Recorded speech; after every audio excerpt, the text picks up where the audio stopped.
Do you guys hear that? Is that boss music?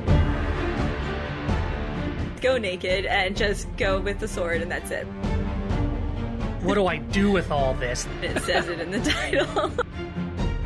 I'm a slut for roguelites. Hello, hello. Welcome back to the Unearthing Games Podcast. I'm your lead excavator, Nick, and today I'm joined by... Hi, my name's Erica. And we dig games. Before we get into all the games, Erica, what have you been up to this week? This week, I actually played a few games, which is new. I don't usually get a chance to play some new games, but so I played the game that I'm going to be talking about this week, but I also played a series of short stories, I guess is how they would be described. I think they're described as short stories on their they have a Kickstarter page and they have like their itch.io pages. Okay. They're described as short stories, and so the ones that I played was a set of 3 short stories, and it kind of followed this one boy and his journey as so he's basically like an immigrant from France into the UK, and it follows his journey in what I think is like some, like it's not like UK how it is now. It's more like an extremist UK type of society, and so it's following his story as far as him coming to the UK and the challenges that he deals with, and I thought it was pretty good. We'll have to leave a link in the description or something to those. Other than that, we played some Fusion Frenzy yesterday. Oh my gosh. Yes. That was miserable. I mean, I have good memories of it. Like, I remember playing it because it's a original Xbox game. Mm-hmm. And I remember playing it when I was younger because my older brother had an Xbox and we played it. And I remember it being fun, very Mario Party-esque. Yeah. You know, mini games and stuff like that. Like, what's not to love? And then we played it, and holy cannoli, the computer is on another level. Like, they trounced the bejesus out of us. Yeah, we had it on medium, but they were... Oh my god, it was so bad. we, like, in certain levels, we would get, like, 300 points, and their points would be, like, 600. So they were always, like, doubling our score in any game we played, so we had no chance. Yeah. We lost. And then, like, what, at the scoring round, it would always be that one girl character when she'd be like, "You lose!" And it's like, oh no, I hated her. Don't yell at me, I In know. all of the game modes, it's like, oh, collect this thing by, jumping around and, collecting it. And then you can hit B to attack the other players and make them drop their stuff. And all she was doing was just hitting me the entire time. So I never got to do anything. And I was like, how the heck is this person, like... Oh, it was very frustrating. I tried to turn it back on them. Like, I tried to like hit them to steal their stuff, and it didn't do anything. Work. Yeah. Yeah. Apparently there was like a press Y for bob and weave, and we just didn't get that memo. I don't know. I have no idea. but we couldn't hit anything. But yeah, Fusion Frenzy. Don't go back. No. Don't go back. Only look forward. Let's say anything else? Not much. I'm trying to start a pretty large knitting project, and I've been just getting yarns and testing out gauges and just different yarns to figure out what I want to use for this project. But that's about it. all the science that goes into your craft projects. I would say more math than science. I'm just imagining you with like little like beakers and Erlenmeyer flasks, and it's like, Eureka! I have found the pattern. No. I know that's not how it works, but like when you talk about like testing and all that stuff, that's what I think of. I'm like, oh yeah, she's off in her craft room doing mad science. Oh yeah. Yeah. When you finish the project, you yell out like, "It's alive!" I don't know, something. It'll be great. But yeah. What have you been up to this week, other than Fusion Frenzy yesterday? Other than Fusion Frenzy, which was an awakening experience. Like I said, I thought that it was a fun game. I remembered incorrectly. Other than that, though, I've been trying out some different stuff. played the game that I'm going to talk about today a lot. Like a lot. And I don't know. Other than that, I've been, I guess, kind of delving into my Steam library, and I mean, trying to like look at all the different things that I have. Like, I have such a mountain of shame when it comes to all of the games that I have. I know that that's part of the reason why we're doing this, and so I wanted to go through and start kind of like thinking ahead, you know, instead of thinking week to week, like planning what games I'm going to play for the podcast later on. And it's just, it's both like enlightening, but like also kind of like, it's like I'm disappointed in myself because I have all these games and I've probably have it installed or played like more than like 3/4 of them probably I haven't installed or played. And so it's like, wow, I'm a hoarder for video games. You are a hoarder though, but because you do a lot of like the humble bundles and stuff like that. So well, yeah, I know. And we just did the games. What was the one, the Yogscast Jingle Jam? We do that guy every year. Yes. And they always have a good like 20 to 30 games in there in the Jingle Jam bundle. And it's like, it's for charity, so why would I not? Yeah. And then like every year I get 30 more games added to my library at the minimum. Yep. And that's assuming I didn't do any other humble bundles or anything throughout the whole year. So yeah. But I will applaud, like, thanks to those humble bundles, I probably have a lot of games that I'm going to try out for the podcast that I probably never would have given a second glance to otherwise. And I think that'll be really good. I think that'll be very like refreshing as far as my video game experience. Oh yeah, I definitely think, you know, you having all those games, because I play a lot of your games when we're doing this. It is definitely playing games that I probably wouldn't have even thought about buying or would have even found if I had just been looking for games myself. Yeah, I mean, if we hadn't started this podcast, you never would have discovered that you don't want to play platformers. I know. But I mean, before you were like, maybe I could, and now you're like, I don't want to. See, but like growing up, I always played platformers. Like I'm thinking back to like my Game Boy and like, what is it? Wario Land? WarioWare? Is that what it was? That was the weird crazy one where you're like plucking hairs and stuff like that. No. I'm talking about like it was a 2D platformer. It's like Wario Land 4 or something that I had on my Game Boy. Okay. And it's like a Mario game, but you're playing as Wario instead. And like I always played Frogger. I had, you know, the Frogger games, and I don't know. Like I don't understand why now I just can't. I don't know. Maybe my attention span is getting shorter because I can't just like play those kinds of games as much. Maybe anymore. you just have to keep looking, and you'll find a certain platformer that talks to you, that speaks to you. You know? Yeah, that's kind of true. like how like what is it? What was the one that like really got me into the modern platformers shtick? It was Hollow Knight, right? Oh yeah, I played that, and that like I mean, like I'm sure I played some platformers before, but I didn't like really decide that I loved platformers until I played that game, and I was like, wow, this is amazing. I want more. Yeah. So maybe you just have to keep looking. You know, your platformer love is out there, and you will find them. You know, someday. Yeah, I don't know. I also feel like there's like platformers that they just pride themselves in being hard, like Super Meat Boy and stuff, where it's like it's just insanely hard, and that's not something that I find enjoying very much. Okay. You know what I mean? I don't know. Maybe a puzzle platformer?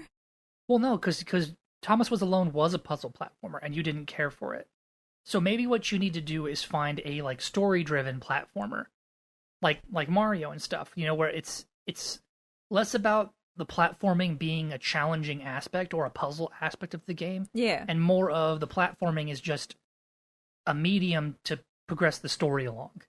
Like, you know, I'm sure that I'm thinking about it. There are tons of platformers where like you jump around on the levels and stuff like that, and maybe you have a weapon that you hit bad guys with or something as you're traversing from left to right. You know, I'm pretty sure I have tons of platformers like that. I can think of a few off the top of my head. One you should try out is called Time Spinner. I played it years ago, and it was really fun. Story-driven platformer, very Metroidvania kind of thing. So maybe that's the type of platformer you need to play, is a Metroidvania platformer, Yeah. where the jumping from platform to platform is not, it's not the challenging part of the game. It challenges you in other areas. Yeah, or I can go back to Wario Land for what? That's true. I wonder if that's what it's even called. You'll dig it up. We'll bring it up next time on the podcast. Yeah, I'll play that between now and the next podcast because nostalgia. Exactly, you'll do it. I know. I'm confident. I know where your little mini Nintendo thing is. Yeah, we have them all in like a pencil box. Yeah. All of my games. What was it? A Game Boy Micro? I have a micro and then the SP. Okay. Yeah. And then we both have 3DSs stashed somewhere. Somewhere, yeah. They'll turn up. I'm sure they're probably right next to your micro and stuff. All right. Probably. All right. So enough about that. I guess, Erica, why don't you kick us off and tell us about the game you played this week? Okay, so I'm very excited about this game. This happened sort of last minute. The game that I was going to talk about just ended up being way too short to talk about on the podcast. So we were just sitting, on the couch one night, and we were going through the games in the Game Pass, right? It was the Xbox Game Pass. And this game just caught both of our eyes. And so this game is called Call of the Sea. And it is the developer is Out of the Blue, and the publisher is Raw Fury. On Steam, their tags are adventure, puzzle, story rich, and first person. Wait, it says female protagonist for me. Oh, does it say that for you? Adventure, puzzle, story rich, female protagonist is what it says on Steam for me. Oh, mine says first person. Weird. Why? It's like Steam knows you're a girl, and they're like, we're not going to show her this empowering stuff. No, it's first person. Yeah, I mean, you're the protagonist, female. But I'm not even logged into my account on this. Yeah, I'm just on the web browser, and I'm not logged in on there. Oh, somehow I'm logged in the web browser. I don't know what's up with that. Cookies. But I'm telling you, it says female protagonist for me. But both is true. Both are true. Yes, it is a female protagonist, and it is in the first person. Sorry. So this game, it's a very story-rich game, so I don't want to spoil any of the story because this game is relatively new. On Steam, it says it was released on December 8th, 2020. So pretty relatively new. So I don't want to spoil any of the story because, like I said, it is very story-driven. But the basic premise for this game is that you, the female protagonist, I think your name is Nora, you have some sort of ailment that your mom before you had suffered, and she died pretty recently. And once she died, you started experiencing the same symptoms. And the one main symptom that they talk about throughout is that she has spots on her hands. They're not, I don't know if they're red, but they're just like discolorations on her hands, and it goes up to about like mid-arm level. And so when you first meet her, she's on a boat going to an island, and so that's where you start out when you open this game. You're on this boat, and you kind of look around the cabin that you're staying in and stuff, and you find out that if you read your journal, something about this game is, I guess it expects that you don't read your journal because it explains a lot of things to you later than the notes and stuff you find. Anyway, so if you read your journal in the very beginning, you find a note, a letter written to you by your husband. And what's your husband's name? Charles? Harry? Harry? I think it's Harry. Okay, Harry. Yeah. So Harry had gone off on an expedition. So I guess I think he's like an archaeologist or something. And so he goes off on some expedition to try to find a cure for your ailment. And he sends you a letter that basically says, come to this island. And he sends you like a weird like dagger looking thing. What else did he send you? He also sends you there's a key, right? A golden key. It says yes. like CW or something like that. Yeah, a key. That's what it is. And so he's just like, okay, come to this island, whatever. And he's been gone for a while. Like you haven't heard from him or the crew or anything like that. And so you go off and you're going to go to this island. That's where you are on the boat. And it's over near the island of Tahiti. At least that's what the note had said. It's like many miles east of Tahiti. What was it, like 74 nautical miles west of Tahiti or something like that? Because at one point they like stressed it like that, and I was like, it stuck with me. I don't know. Yeah, so you're going to this island, and once you get to Tahiti itself, you start asking around for people to take you to this location. And everyone's like superstitious about this island, and they're like, "No, it's cursed. Whatever, we're not going to take you." Finally, you annoy this poor captain so much over the course of 3 days that he decides, "Fine, I'm going to take you and leave you there." And then Well, no, I remember the journal entry was funny. It was like, after 3 days of begging Captain whatever his name was, he agreed to take me. And upon payment, he said that no payment would be necessary, that me leaving him alone would be payment enough. Yeah. After pestering him for 3 days. But in the thing also, he doesn't agree to take you to the island on his boat. He's going to park off away from the island, and you're going to take a little motorboat dinghy into the island because he doesn't even want to get close to it. Like, that's how superstitious people are about this island for some reason.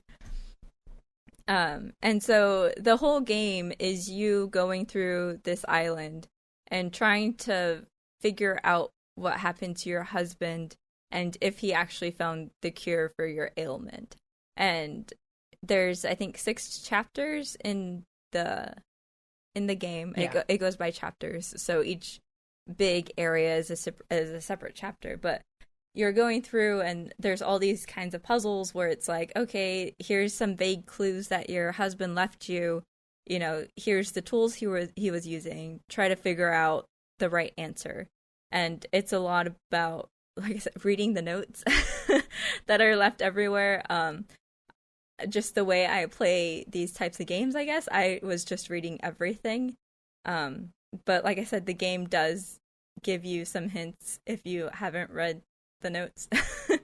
Like, there's just some things where it's like, oh, okay, yeah, so I'm gonna have to go do ABC, and then you get to the place and the lady's like, oh, maybe if I do ABC this will work. And it's like, well, yeah, we already know that. We read the notes and we know that we're supposed to do that.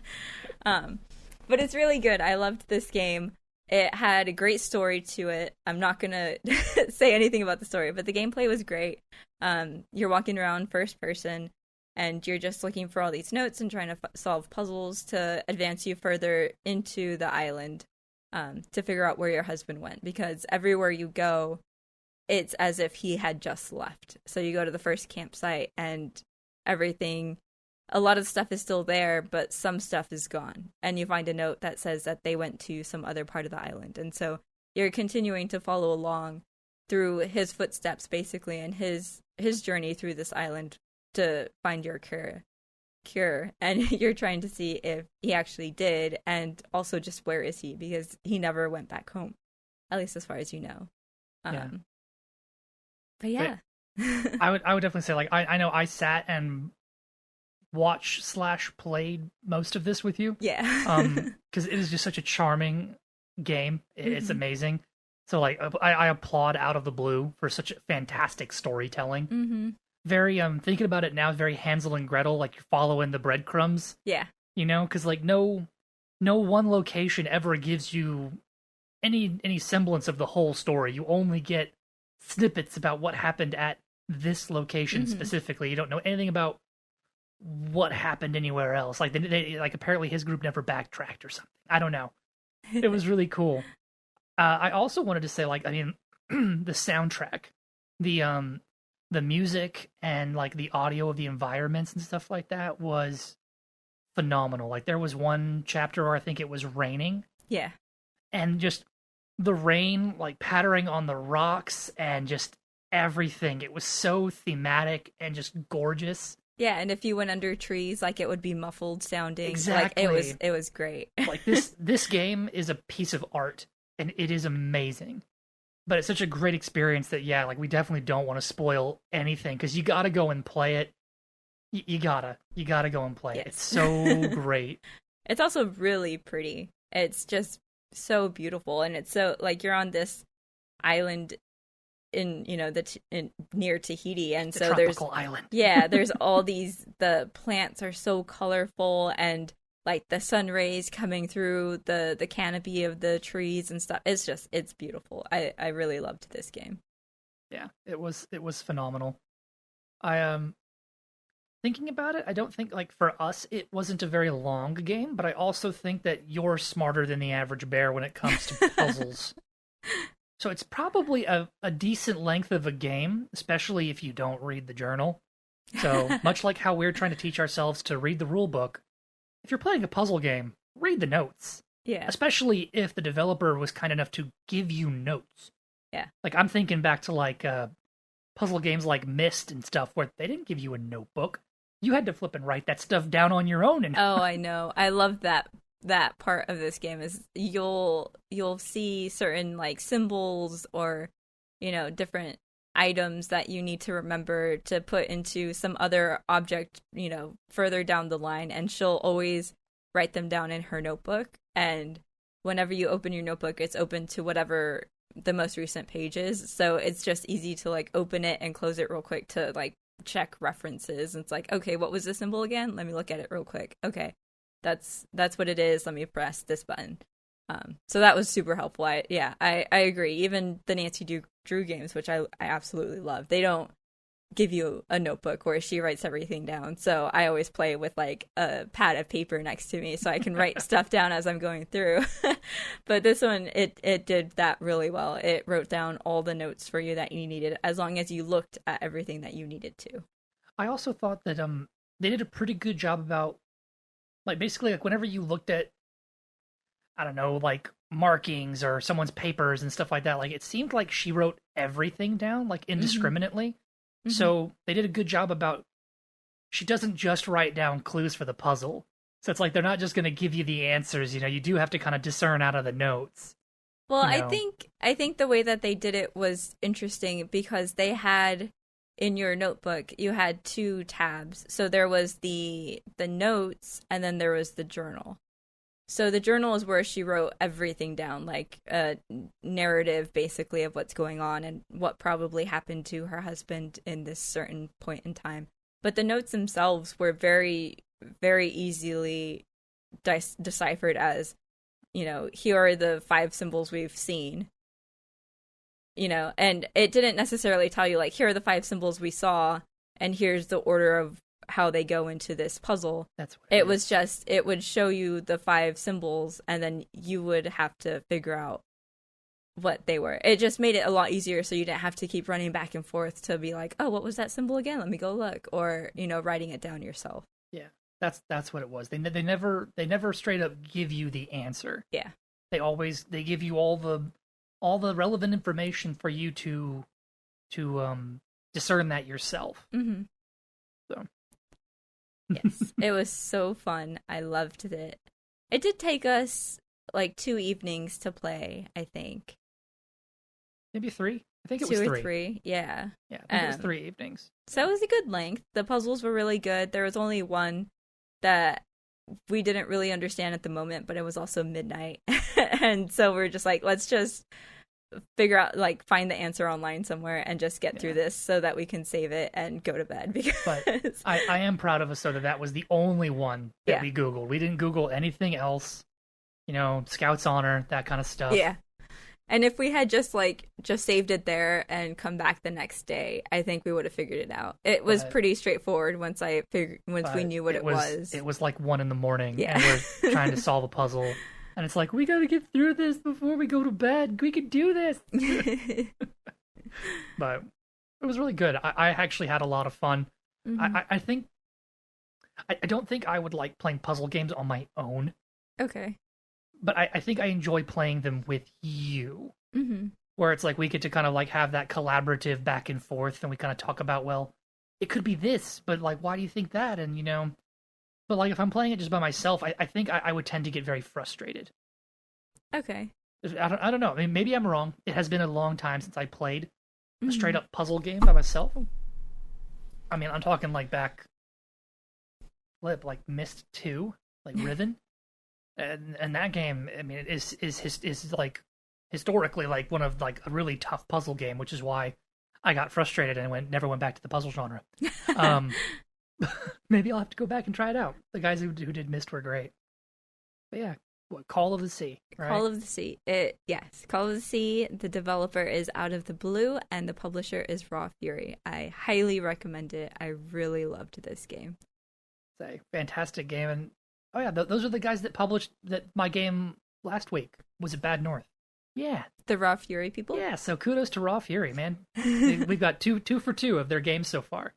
If they have more. We'll have to go and look at their website and see what else they publish. I was going to say, if they have more story games, I so need to play them.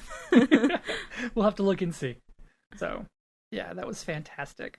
Okay, well, I guess now that we've talked about yours, I'll go ahead and jump in and talk about mine. So I think I mentioned this one briefly in one of our previous podcasts, but this is a game called Control. It is developed by Remedy Entertainment and published by 505 Games. So I'm vaguely familiar with both of those names, but talking about it now, I don't remember what I know either of those from. But I know I am familiar with seeing like those words like flap up across the screen, as the game's loading. But enough about that. Control's Steam tags are action, adventure, female protagonist, and sci-fi. It should also have first-person shooter. Well, third-person shooter. Yeah, I was like, it's a third-person shooter. Maybe just shooter tag. I'm just going to straight up say this game is phenomenal, and I love it, and I can't put it down. I have not fully mastered the whole game yet. I'll get into that in a bit.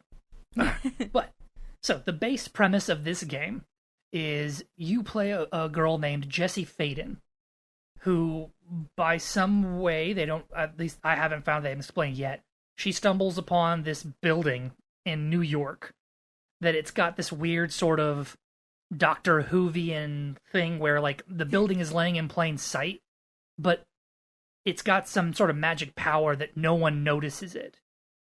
If that makes any sort of sense. Oh, is that really how it is? Because I saw the very beginning of this where she walks into the building, and it just seems like some other government building just on the street kind of thing. Yeah, but apparently, like, there's something about this building that, like unless you know about the building, or if you have some sort of, like, innate psychic or magical power, you don't notice it. Like, I guess, like, it does something where you purposefully don't see the building. Interesting, Like, okay. I'm sure, like in your memory, it's like, oh yeah, I walked past that government building. But you don't think about it. You don't think about it, Like it. At least that's how, like, you find a bunch of notes throughout the game. Like, this game is chocked full of notes that you don't have to read them, but they do help a lot. It has a lot of clues on, like, how to fight certain bad guys and how to deal with certain puzzles and stuff. Well, it's not really puzzles, but it has a lot of story. It has a very rich story just playing the vanilla game.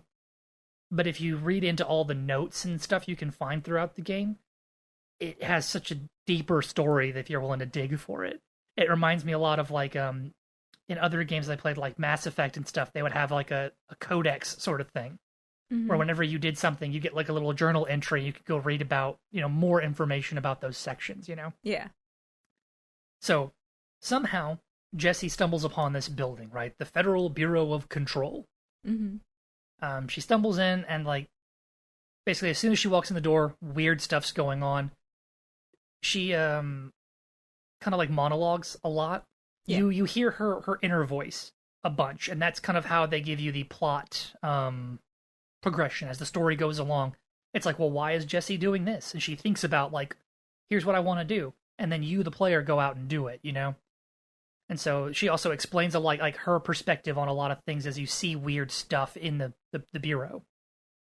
So within the first, like, 2-3 minutes of the game, you find yourself being dubbed Director of the Federal Bureau of Control, right?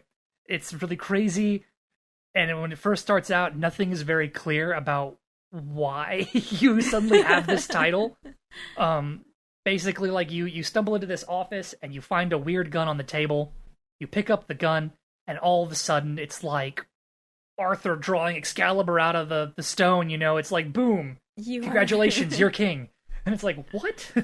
And the gun it's called the service weapon is what all the documentation refers to it as. And this is some weapon that's passed down from director to director, Okay. And it's a magical weapon or something. I mean, it's a gun. You shoot bullets, right? Or it shoots something. I don't know what it shoots. It acts like bullets. It's a gun. But yeah, so you get dubbed director, and then you get told that something is going on in the bureau. Like the bureau is under lockdown because they are under attack by some sort of paranatural entity. It's pretty cool. And so this has to do with basically Jessie's whole journey. I think she says in the very beginning when she walks in I don't want to say too much about the story, so I'm going to try to keep everything to what happens in the first like 5 minutes of the game. That way I don't spoil anything. Okay. Like when she walks in, apparently she's been looking for the Federal Bureau of Control because they have her brother. Like they took him, they arrested him, abducted him, something. Mm-hmm. I'm still not entirely sure about the how how they got him, Yeah. but they have him. And so she's been looking for him for like 17 years. So now she found them. And she becomes director of the place. And it's under attack, and she has to basically try to rescue the Bureau from attack while simultaneously trying to find her brother. Okay. Within the bowels of this magical building. It has an amazing visual aesthetic. I originally played it on Game Pass, and so the Xbox graphics were okay. And then I loved it so much, I went and bought it on Steam. Because I also wanted the DLC, so I bought the DLC, and I will say, having a bit more oomph behind those graphics just makes it look just, so smooth. It's so great. Like, it's all the lines are clean. Even like as she's running around, her hair like whips around as she's like running places and stuff, And I was like, that's nice physics, It's like it's not something you should really care about when you're playing Hair a game. physics. But the fact that like her hair is not just like a static helmet on her head, it looks nice. It's very pleasant. I don't usually care about I don't usually care about visually appealing games, but this is a very visually appealing game. It is an action shooter, so you fire at bad guys, you take cover behind things. It doesn't have a specific cover mechanic, kind of like Gears of War. Like you don't snap to like walls, to take cover. Mm-hmm. But you have like a squat mechanic, and there's plenty of like things to hide behind, desks and stuff. Yeah, It's a giant office building. Yeah. The game is amazing. Thinking about like the trailer, as you progress throughout the story, you unlock different powers. Like she gets the like a force throw. Like I'm throwing Star Wars in here, where she can pick up objects and like throw them at people. Then she can get a thing where she can pick up objects and protect herself with them from enemy gunfire. Then she can like take like mind control bad guys, like I think like one at a time or something. Mm-hmm. And then I think she can fly. I think you see all of that in the trailer, right? Those are the basic powers you unlock. They become more complex as you level them up. It has this really awesome storyline. Getting into the DLC is even more amazing. I did complete the story, but I have not read all of the logs yet. Because it gets to a point where you start finding logs at such a rate that like, it's like, do I want to stop and read the 10 logs I just found in this room? Yeah. Or do I want to go keep exploring the story? Well, so that's something that I noticed when you were playing this initially, when I was watching you at the beginning, is you found a lot of logs, and it didn't just like open them. You had like, you would find a piece of paper, and it would be like, cool, you found this piece of paper. Press and hold this button if you want to read it. I would prefer if it would just like open it, and you can just like hit B to exit out of it real quick, rather than be like, oh, go read that some other time. That's just me personally. Like, no. I like reading the logs and stuff like that. But the fact that it's like, okay, well, I found it. Let me press and hold this button for a few seconds. Okay, now let's read the log. Yeah, I think that would have made it, that would have definitely encouraged me to read it a lot more often. Mm-hmm. And I think a lot of times, I think they should have done something like that, because sometimes you would find these little paper logs and they would kick off side missions. Mm-hmm. Like it would be like a report about something that happened in the whatever wing of the office. Yeah. And then, it'd be like, quest started, whatever. And then Jesse would be like, I guess I should go to the whatever wing, and I'm like, well, why? And then I go and open up that log, just like, what the heck did she just read? Yeah. Like, what are we doing? And I think that would have been a very simple but cool mechanic, because all of these things are little, like, one-pager. Mm-hmm. They're like on, like, company letterhead, basically. Like, all of them are, like, it's all formal documentation, Yeah, the ones that I saw, finding. they were all like little memos, like memo to so-and-so. This is what this document is about, basically. Yeah. Exactly. So, very, very fun game. It's very beautiful. The combat is it's not hard, Mm-hmm. but it is challenging. And so I thought that was really cool. And I guess because of the variety of powers that they give you, it does kind of encourage some creativity as far as how you want to mix and match the different powers. Mm-hmm. And so I thought that was really good that they kind of gave me some creative license for how to do stuff. It's not just run in the room, shoot the bad guys, move to the next room. Yeah. I mean, granted, at the end of the day, that is what you're doing. You go into the room, and then it does have some backtracking, but they did a good job of backtracking. So like you're never just running back through empty rooms and stuff like that. So I thought that was great. It does have like a checkpoint system. So I always kind of harken back to the Dark Soulsian bonfires, Mm-hmm. So I had that. I did think there was a neat thing where they, in some of the documentation about the building itself, I'm very obsessed with this building. It's neat. It's very Hogwarts-ish, where it talks about like the building will shift and move and things will change where they were. So like, it might be that this department was on the 3rd floor today, and next week it might move up to the 7th floor. Like it might like shift. Kind of like how the stairs at Hogwarts would move around, and so the stairs were never always in the same place.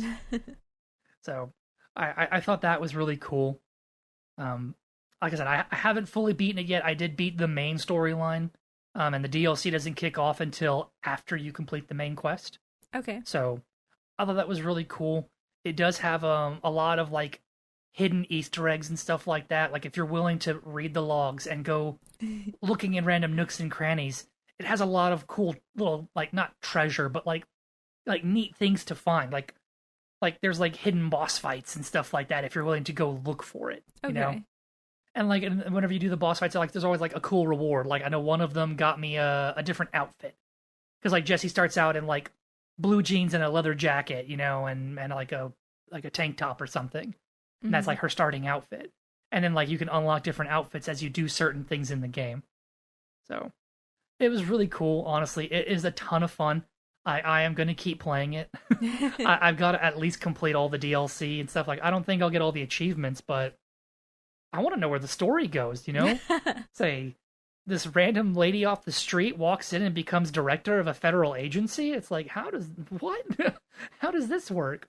That's how it works. You could just go over there and become anything. So, like, if I walk into, like, the FBI offices and I walk into the director's office and pick up his pen, I become the director kind of thing, Sure, why not? Go ahead and give it a try. Let me know how that works out. But it's neat, and there's a ton of NPCs you meet throughout the process, because there's like people who have survived the attack and all that, and then you meet them. Lots of interesting characters. The voice acting was really good. It did have that problem that I think a lot of games that go for like realism, like hyper realism in their characters and stuff, where the faces aren't quite right. Mm-hmm. Where like they talk and they're like, like their mouths are just moving like really big and stuff like that, and like the words are coming out, but the lips don't quite match up with what they're saying. It's like, I don't know what's going on here. Yeah. So a little bit of that uncanny valley stuff, but nothing too bad. All in all, it looked great. So it is a fantastic game. Apparently, I think it's been out for a year now. You can get it on Steam, Epic Game Store. It's on Game Pass if you want to try it out before you buy it. But it's amazing. So Control by Remedy Entertainment and 505 Games. Yeah, tons of fun. Yeah, like I said, I'll keep playing it. I gotta beat it. Gotta beat it all. All right, well, so now we've gone over our games, our video games. Let's go ahead and jump into our board game, or card game, I guess in this instance. It's a tabletop game. Tabletop game. This week we played a game called, I'm going to call it Crystallo. It's Crystallo.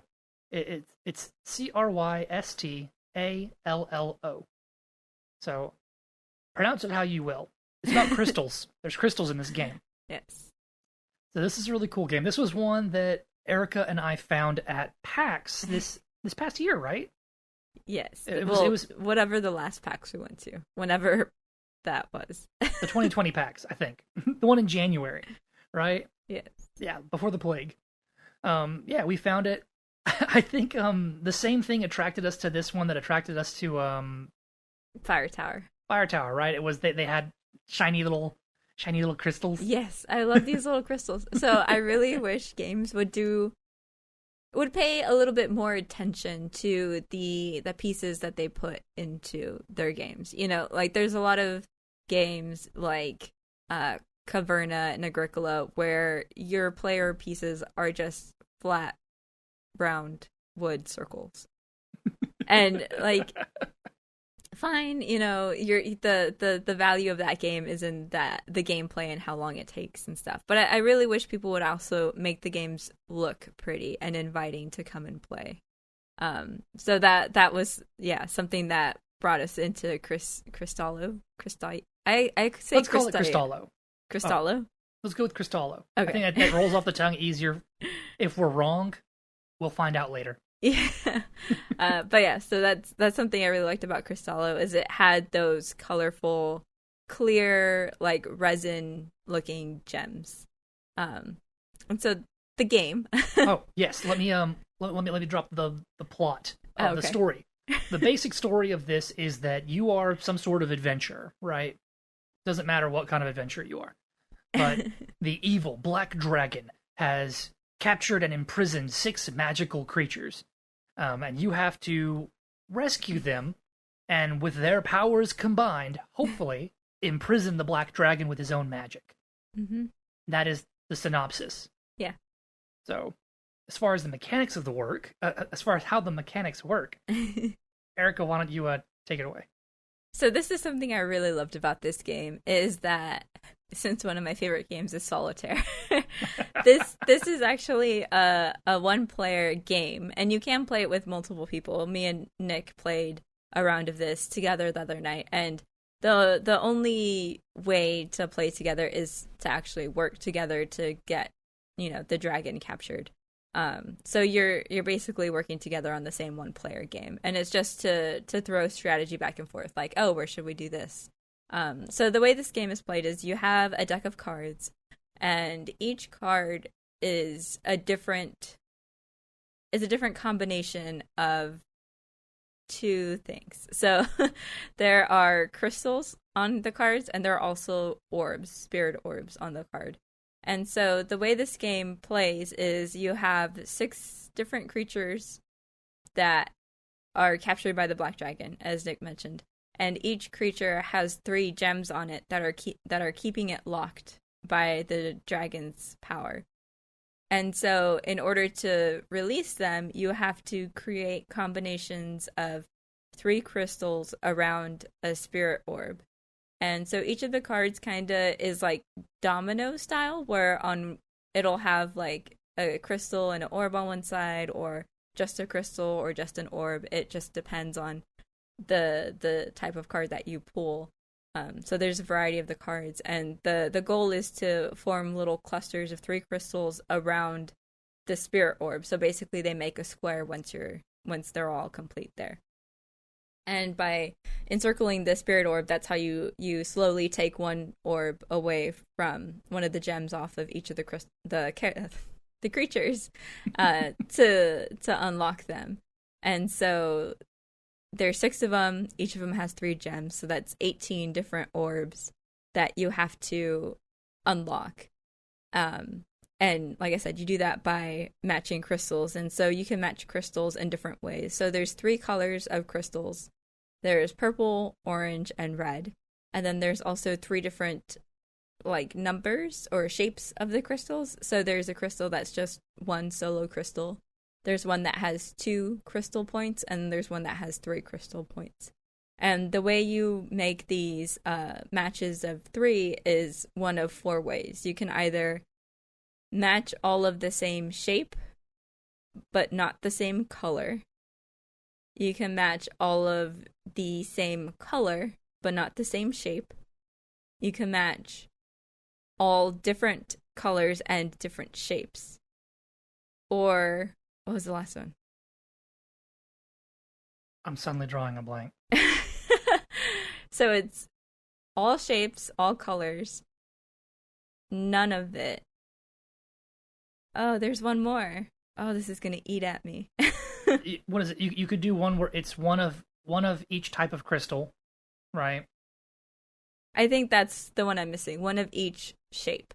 Yeah, one of each shape. There you go. So that's what it is. All of the same color, all the same shape, but not same color. Same color, but different shapes, or all the same shape. There you go. I think that works. Okay. And so you're basically playing these cards out like dominoes. So you'll pull the first card, and it'll have, it'll start with whatever's on there, usually an orb and a crystal.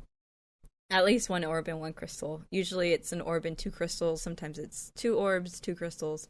But you just start pulling these cards and placing them as you're going, following these rule sets. So you always have to make sure that you're, you're aware of what colors you're using and what shapes there are, because you can't, you just can't put some certain places. And the interesting thing about this is the way that you can overlap the cards. You can actually overlap them so it blocks some orbs, but it's more beneficial if you can get one of the other orbs. And it's really interesting as far as the placement mechanic, because there's a lot of different ways to place these cards, which I thought was really cool, because in a lot of games it's like, it's edge to edge and that's it. This one you can actually stack them on top of each other, and that makes it really cool as far as the strategy behind how to unlock all the orbs. Yeah. An additional thing is that there are some cards that have items in the center, and there's 3 different types of items. There's riches, there's magic, and then there's like gear, like fighting gear, right? Yeah. So the real way, I think, to win the game is to unlock all the creatures, capture the dragon, and have all of the items. Like, that's the expert level. That's the highest score you can get. Yeah. And so when you set up the game first, you set aside 9 cards from the deck of cards, and those 9 cards are what you're going to use to trap the dragon. And so it's completely random what they are, and it's only 9 cards, and you have to get one of each of the color gems onto him in order to trap him. So you have to encompass 6 different orbs in order to beat the final dragon. And the way that you can get more cards is if you use less cards in the first round. So if you're able to go through the first round and free all of the creatures and you still have cards left, you can carry those over to the next round where you're trying to capture the dragon. And so it really incentivizes you to be very smart and resourceful when you're going through the first round, so that you don't use a lot of the cards. That way you have a lot left over for the next round. Because if you don't, then there's only 9 cards, and with luck of the draw, you might not have all of the 6 orbs, which is very solitaire-like too. Like, when you play a game of solitaire, there are instances where there's no possible answer, just because of the way that the cards are drawn. It's the randomness of the shuffle. And so I think that's something that's really cool too about the game, is you can just sit there and play this game over and over and over, and no game will be the same, because you're going to either spend a lot of cards in the first round and only have the 9 to capture him, or you'll spend very few in the first round and have tons to capture him, but maybe you still don't because your strategy didn't work out. Yeah. It's very, I really enjoy it, but that's because I love solo games. and I think very much like you said, like, can't you in solitaire, can't you basically, like, if you make like a bad move or something, you get yourself stuck, essentially? Oh yeah, absolutely. So that's totally how what can happen in this. Like, I think in the trailer, because this was a Kickstarter game, and in their Kickstarter trailer, there's a spot where it's like, be careful going after the treasures because greed may be your downfall. Yeah. And I was like, how did they know that's how I played? Yes. How did they know? Because that's exactly why I lost when we played before. Yeah. Was that I wanted to get I wanted a shield. I wanted the shield. I needed it. And I just totally screwed up my play going after one item. Yeah. But I thought that it's really neat. I like that this is like that they encourage collaboration, you know, like sit down with a group of people and figure this out, you know, puzzle your way through, but Mm-hmm. you can also just sit down and challenge yourself, you know? It's like, you know, you beat your last best score basically. Yeah. You know? And I thought that's really neat, and so I'm really glad that we bought this on a whim. Yes. Because we saw it and thought it looked cool, but at the same time we didn't get a chance to play it at PAX, because I think when we came by the first time, we saw people playing it, Mm-hmm. and we're like, wow, that looks neat, we'll come back. And then we came back when we were leaving, and we're just like, we'd like to buy one, please. And they sold us the game, and we left. Yes. So, and then we had to figure it out at home how to actually play the thing. Yeah.